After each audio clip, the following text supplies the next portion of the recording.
জাতীয়তাবাদী মহিলা দল ঢালুয়া ইউনিয়ন কমিটি গঠন করার লক্ষ্যে মহিলা সমাবেশ অনুষ্ঠিত হয়েছে। বিস্তারিত দেখুন RRTV নিউজ বাংলায়।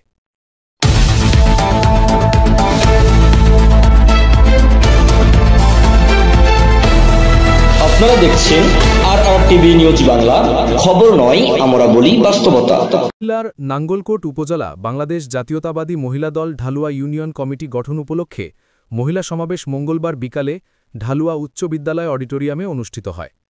ঢালুয়া ইউনিয়ন বিএনপি মহিলা বিষয়ক সম্পাদক মাহবুবা আক্তার মায়া সভাপতিত্বে প্রধান অতিথি বক্তব্য রাখেন নাঙ্গলকোট উপজেলা বিএনপির নবনির্বাচিত সভাপতি আলী আক্কাস চেয়ারম্যান সাহেব।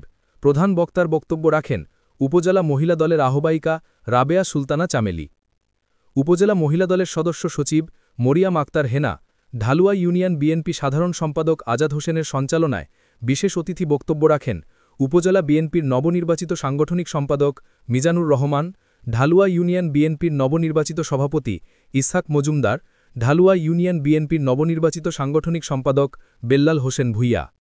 উপজেলা যুবদলের নেতা ফরহাদ ভুইয়া অনুষ্ঠানে সার্বিক সহযোগিতায় ছিলেন ঢালুয়া ইউনিয়ন বিএনপি অঙ্গ সংগঠন নেতৃত্ববৃন্দ।